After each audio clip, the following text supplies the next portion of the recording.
بسم اللہ الرحمن الرحیم۔ زلیخا فوراً مشرف با اسلام ہوئی۔ پھر حضرت یوسف نے فرمایا کہ اے زلیخا، اب بتا کہ تو کیا مانگتی ہے؟ وہ بولی، اے یوسف، خدا کے دربار میں میرے واسطے دعا کیجئے کہ وہی جمال و جوانی اور بینائی چشم کی پھر مجھ کو عنایت ہو تو باقی عمر اپنی تیری خدمت میں صرف کروں اور اپنے خدا کی عبادت میں مصروف رہوں۔ یہ سن کر حضرت یوسف نے اپنے سر کو نیچا کر لیا اور کچھ دیر تامل میں رہے۔ اس وقت وحی نازل ہوئی کہ اے یوسف، تو کیا مانگتا ہے؟ مانگ، تیری ہر دعا قبول ہوگی۔ تب حضرت یوسف نے 2 رکعت نماز شکرانہ ادا کی اور پھر سجدے میں چلے گئے اور کافی دیر خداوند قدوس سے دعا مانگی۔ ابھی آپ نے اپنا سر سجدے سے نہ اٹھایا تھا کہ زلیخا نے آواز دی کہ اے یوسف، اپنا سر اٹھا اور سجدے سے جو تم نے چاہا وہ حاصل ہو گیا ہے۔ ان کے کہنے سے حضرت یوسف نے اپنا سر سجدے سے اٹھا کر زلیخا کی طرف دیکھا تو دیکھتے کیا ہیں کہ صورت جوانی اور بینائی چشم اسے خدا نے عنایت فرمائی ہے۔ زلیخا نے جب اپنی صورت کو آئینے میں دیکھا تو خدا کا شکر بجا لائی اور پھر ایمان میں ترقی بھی ہو گئی، اور پھر حضرت یوسف کی طرف خیال نہ کیا اور چلی گئی۔ ان کے جانے کے بعد حضرت یوسف فرمانے لگے، اے زلیخا، تم کہاں جاتی ہو مجھے چھوڑ کر؟ وہ بولی کہ جس نے یہ شکل و صورت بینائی و چشم مجھ کو بخشی ہے، اس کو چھوڑ کر ناحق یوسف سے کیوں اپنے آپ کو برباد کروں، اور مجھے چاہیے کہ میں اسی پر خیال کروں۔ کہتے ہیں کہ حضرت یوسف نے زلیخا پر بہت خواہش کی مگر وہ بھاگتی رہی۔ غیب سے آواز آئی، اے یوسف، صبر کر، جلدی مت کر۔ اس کے بعد زلیخا غم خانے میں جا بیٹھی اور حضرت یوسف نے خواستگاری میں اس کی لوگوں کو بھیجا، لیکن وہ قبول نہیں کرتی تھی۔ تقریباً 40 دن اسی طرح گزرے کہ اس 40 دن کے اندر حضرت یوسف نے اتنا درد زلیخا کے لیے کھینچا کہ زلیخا نے 40 سال میں بھی ایسا درد نہ اٹھایا تھا۔ ادھر ملک ریان نے زلیخا کے پاس پیغام بھیجا تھا اور بہت سے لوگ اس کو واعظ و نصیحت کرتے تھے۔ بعد اس نے چند روز کے نکاح قبول کر لیا۔ جیسا کہ شب زفاف کو سلاطین اور ملوک کا رسم شرعی ہوتا ہے، ویسا ہی زفاف خدائی اور زلیخا کو دوشیزہ یعنی باقرہ پایا۔ اور کچھ عرصہ کے بعد حضرت یوسف حضرت زلیخا سے گزشتہ حال معلوم کیا۔ وہ بولی کہ عزیز مصر ضعیف مرد تھا اور میں اس وقت جوان تھی۔ جو کام زن و شور کا تخلیہ میں ہوتا ہے وہ میرے اور عزیز مصر کے بیچ نہ ہوتا تھا۔ اور دوسری روایت میں یوں آیا کہ خدا تعالیٰ نے حضرت یوسف کے لیے زلیخا کو بچا کر رکھا تھا، اس لیے ایک شیطان آ کر اللہ کے حکم سے عزیز مصر اور زلیخا کے درمیان میں سو رہا تھا، اور عزیز مصر کو یہی معلوم ہوتا تھا کہ وہ زلیخا ہے اور وہ کچھ بھی کر نہیں سکتا تھا۔ بس حضرت یوسف اور زلیخا نے مل کر اپنے گھر کو بنایا اور رہن سہن شروع کر دیا۔ کچھ عرصہ کے بعد ان سے 2 لڑکے پیدا ہوئے۔ ملک ریان جب بالکل بوڑھا ہو گیا تو تمام کاروبار بھی بادشاہی کا حضرت یوسف کو دے دیا اور خود گوشہ نشینی اختیار کی۔ حضرت یوسف کو جب اپنی سلطنت کے کل اختیارات مل گئے تو خلق اللہ کی پرورش کرنے لگے۔ بے قدر حاجت کے غلہ کو رعیت کے ہاتھ بیچتے اور صدقہ بکثرت فقیروں اور محتاجوں کو دیتے۔ کچھ مدت کے بعد قید سالی آئی، یہاں تک کہ 1 من غلہ کا نرخ 2 دینار ہو گیا، اور تمام گرد و نواح اطراف سے مصر کی رعیت آ کر جمع ہوئی۔ پھر تمام اہل مصر مجتمع ہو کر کہنے لگے کہ سارا غلہ غیروں کے ہاتھ نہ بیچا جائے۔ اگر ایسا کیا جاتا رہا تو وہ وقت قریب ہے کہ ہم لوگ بھوکے مریں گے۔ یہ سن کر حضرت یوسف نے فرمایا کہ تمام خلق اللہ کا اس میں حق ہے، اگر ہم نہ دیں گے تو لوگ محتاج رہیں گے، لہذا ان کو دینا لازمی ہے، اور غلہ سے محروم رکھنا سخت گناہ کا کام ہے۔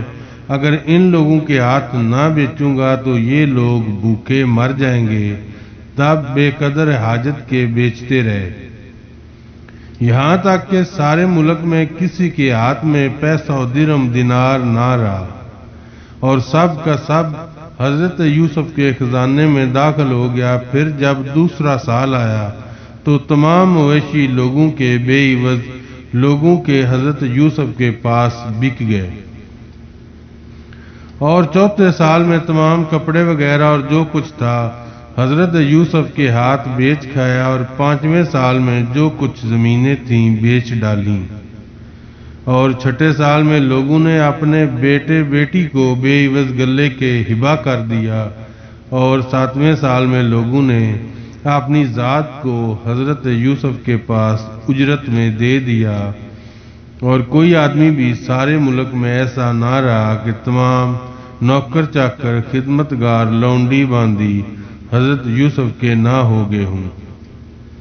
یہ حال دیکھ کر تمام خلائق تعجب میں تھی اور کہتی تھی کہ ہم نے کبھی اتنا بڑا بادشاہ نہیں دیکھا اور نہ کبھی سنا۔ حضرت یوسف نے جب خلق اللہ کو غریب و ناچار دیکھا تو پھر بادشاہ ریحان بن ولید سے کہا، شکر اس خدا کا کہ اس نے مجھ کو کیا کیا نعمتیں بخشی۔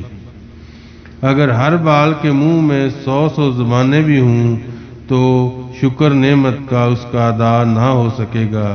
یہ سن کر ریحان بن ولید نے کہا، حق ہے جو آپ فرماتے ہیں، کلیاتاً دستبردار ہوں، اور میں حضرت یوسف کو اختیار دیتا ہوں کہ جو ان کی مرضی مبارک میں آئے وہی کام خلق اللہ میں کریں۔ پھر حضرت یوسف نے فرمایا کہ میں نے اہل مصر کو خدا کی راہ پر آزاد کر دیا، اور تمام مال و اسباب جس کا تھا اسی کو واپس دے دیا۔ روایت ہے کہ حضرت یوسف علیہ السلام ہرگز کھانا سیر ہو کر نہیں کھاتے تھے اور تمام خلق اللہ کی موافقت کرتے تھے۔ لوگوں نے کہا، آپ کیوں نہیں آسودہ ہو کر کھاتے اور بھوکے رہتے ہیں، اور آپ کے ملک مصر میں خزانہ و انبار اس قدر ہے۔ یہ سن کر حضرت یوسف نے فرمایا کہ میں ڈرتا ہوں، اگر میں سیر ہو کر کھاؤں گا تو باقی جو لوگ بھوکے پیاسے ہیں میں ان کو بھول جاؤں گا اور ان کو نظر انداز کر دوں گا، اور سیر ہو کر کھانا یہ کام ملک کے سرداروں کا نہیں، اور آئندہ خدا کو کیا جواب دوں گا۔ جب 7واں سال تمام ہوا اور تقریباً 40 دن اور باقی تھے اور کچھ اناج و غلہ مصر میں باقی نہ رہا، شدید بھوک کی وجہ سے حضرت کے پاس آ کر ملتجی ہوئے۔ حضرت یوسف لوگوں کے حال دیکھ کر متردد ہوئے اور آدھی رات کو اٹھ کر تضرع و زاری کی، اے رب العالمین، تیرے بندے بھوک کی وجہ سے مرے جاتے ہیں، اگر تو رحم نہ کرے گا تو تمام مخلوق ہلاک ہو جائے گی۔ تب خدا کا رحم ہوا اور ایک آواز غیب سے آئی کہ اے یوسف، تو میرا پیارا ہے، تو کچھ بھی غم مت کر کہ تیری صورت ہی کو لوگوں کو غذا کر دوں گا، یعنی تیری صورت جمال دیکھ کر لوگ آسودہ پیٹ ہو جائیں گے۔ پس اس حکم کو پاتے ہی حضرت یوسف علیہ السلام ایک میدان میں جا بیٹھے اور تمام لوگوں کو وہاں بلایا اور اپنا چہرہ مبارک سب کو دکھاتے رہے۔ حضرت یوسف کے چہرہ مبارک کو دیکھتے ہی اللہ کے فضل و کرم سے لوگوں کی بھوک پیاس جاتی رہی اور پھر ان کو کھانا کھانے کی حاجت نہ رہی۔ 40 دن کا قید اسی طرح سے گزر گیا اور 8ویں سال میں اللہ کے فضل و کرم سے کھیتی بہت ہوئی اور اناج بے شمار پیدا ہوا، اور تمام مخلوقات خدا نے اس قید سے نجات پائی۔ اور ایک روایت میں ہے کہ ایک لڑکا اندھا مادرزاد اس کو حضرت یوسف کے پاس لائے تاکہ حضرت یوسف اس کے واسطے خداوند قدوس سے دعا کریں کہ اس کی آنکھیں اچھی ہو جائیں۔ تو حضرت یوسف نے اپنا چہرہ مبارک اس لڑکے کی طرف کیا اور اپنے روشن چہرہ کی شعائیں اس پر ڈالیں تو خدا کے فضل و کرم سے اس لڑکے کی آنکھیں ٹھیک ہو گئیں۔ اکثر راویوں نے اس روایت کو یوں بیان کیا ہے کہ ملک و مصر و شام میں جب قید پھیل گیا اور کسی ملک میں اناج و غلہ نہ روا سوائے حضرت یوسف کے، اور تمام مخلوق خدا اطراف میں غلہ حاصل کرنے کے لیے جاتی تھی اور مختلف جگہ سے معمولی غلہ لے کر آ جاتی تھی۔ حضرت یعقوب علیہ السلام بھی اسی قید سالی میں مبتلا تھے اور انہوں نے اپنے بیٹوں کو بلا کر کہا کہ تم بھی مصر جاؤ اور وہاں کے عزیز مصر سے غلہ لے آؤ۔ حضرت یعقوب علیہ السلام کے حکم سن کر ان کے 10 بیٹوں نے مصر جانے کا قصد کیا اور ایک چھوٹا بھائی بنیامین جس کا نام تھا اس کو حضرت یعقوب علیہ السلام کے پاس خاطر جمع کے لیے چھوڑ دیا اور حضرت یعقوب کے بیٹے کے پاس جو کچھ مال و متاع پشمینہ تھا وہ اپنے اونٹ پر لاد کر مصر کو چل دیے، جیسا کہ اللہ رب العزت قرآن مجید میں فرماتا ہے، اور اے بھائی حضرت یوسف کے پھر داخل ہوئے اس کے پاس تو انہوں نے ان کو پہچانا اور ان کے بھائیوں نے ان کو نہیں پہچانا۔ حضرت یوسف جب ملک مصر کے مختار ہوئے موافق 7 سال تک خود آبادی کی اور تمام ملکوں کا اناج بھرتے اور جمع کرتے گئے، پھر 7 سال قید سالی میں رہے۔ اس قید سالی میں ایک ہی بھاؤ میانہ باندھ کر غلہ بکوایا، اپنے ملک والوں اور غیر ملک والوں کو برابر ایک ہی بھاؤ سے فروخت کروایا، مگر پردیسیوں کو ایک اونٹ کے بوجھ سے زیادہ نہ دیتے تھے۔ اس اصول سے تمام خلائق کو سہولت رہی اور قید کی مصیبت سے بچتی رہی۔ اور حضرت یوسف علیہ السلام کا سارا خزانہ مال و دولت سے بھر گیا اور ہر ملک میں یہ خبر تھی کہ مصر میں اناج و غلہ سستا ہے۔ یہ خبر سن کر حضرت یوسف علیہ السلام کے بھائی بھی غلہ خریدنے کے واسطے مصر میں آئے۔ حضرت یوسف نے جب اپنے بھائیوں کو دور سے پہچان لیا تو فرمایا ان سب کو میرے پاس لاؤ۔ چنانچہ سب بھائی حضرت یوسف کے پاس آئے تو حضرت یوسف علیہ السلام نے اچھی طرح یقین واثق سے ان کو پہچان لیا اور ان کے بھائیوں نے حضرت یوسف علیہ السلام کو نہ پہچانا۔ اور بعض روایتوں میں آیا کہ حضرت یوسف اس وقت بادشاہی ٹوپی اپنے سر پر رکھ کر، لباس شاہانہ پہن کر، توقے زری پہن کر تخت شاہی پر متمکن تھے، اس لیے ان کے بھائیوں نے نہیں پہچانا۔ اور بعض محققوں نے کہا کہ انہوں نے یوسف پر ظلم کیا تھا اور ظالموں کے دل سیاہ ہوتے ہیں، اس لیے حضرت یوسف کو وہ نہ پہچان سکے۔ پھر جب حضرت یوسف نے ان کی طرف دیکھا تو زبان عبرانی میں اپنے بھائیوں سے بات چیت کرنے لگے۔ پھر اسی گفتگو میں حضرت یوسف نے ان لوگوں سے پوچھا کہ تم کون لوگ ہو اور کہاں سے آئے ہو اور کیا کام کرتے ہو؟ مجھے تمہاری شکل و صورت سے پیار معلوم ہوتا ہے۔ وہ بولے ہم کنعان سے آئے ہیں اور ہمارے ملک کنعان میں قید ہوا ہے، اس لیے اناج و غلہ خریدنے ہم لوگ یہاں آئے ہیں۔ حضرت یوسف نے ان لوگوں سے کہا ہم کو معلوم ہوتا ہے کہ تم لوگ جاسوس ہو اور اس شہر میں جاسوسی کو آئے ہو، یہاں کا حال معلوم کر کے دشمنوں کو خبر دو گے۔ یہ سن کر وہ بولے کہ ہم 10 بھائی ہیں، ایک ہی باپ سے ہیں اور ہمارا یہ کام نہیں ہے، اور ہمارے باپ بھی پیغمبر ہیں جن کا نام حضرت یعقوب علیہ السلام ہے۔ پھر حضرت یوسف نے پوچھا کہ تم کتنے بھائی ہو؟ فوراً بولے کہ حضرت جی ہم اپنے باپ کے کل 12 بھائی تھے اور ہم میں سب سے چھوٹا بھائی جو تھا وہ ایک دن ہمارے ساتھ بکریاں چرانے گیا، ہم سب اس سے غافل ہو گئے، اتنے میں اسے بھیڑیا کھا گیا، اور اس کا ایک ماں کے بطن سے ایک بھائی اور ہے، اس کو باپ نے اپنے پاس رکھا ہے واسطے تشفیع خاطر کے، کیونکہ وہ اس وقت اکیلے ہیں۔ حضرت یوسف نے ان سے کہا، اگر تمہارے گواہ نہیں تو جو بھائی تمہارے باپ کے پاس ہے اسے لے آؤ تو ہم جانیں گے کہ تم سچے ہو۔ انہوں نے جواب دیا کہ اسے باپ نہیں چھوڑیں گے اور وہ اپنی نظر سے اس کو ایک ساتھ بھی علیحدہ نہیں کریں گے۔ بہت اچھا، ہم لوگ اپنے باپ سے کہیں گے اور اس کو آئندہ لانے کی کوشش کریں گے، اگر ہو سکا تو اس کو ضرور آپ کے پاس لائیں گے۔ حضرت یوسف نے ان سے کہا کہ اس وقت تم سب جاؤ، صرف ایک بھائی تمہارا یہاں بطور قید کے رہے، کیونکہ تم اس کو یہاں لاؤ گے۔ تب سب نے آپس میں مل کر تبادلہ خیال کیا کہ یہاں کون رہے گا۔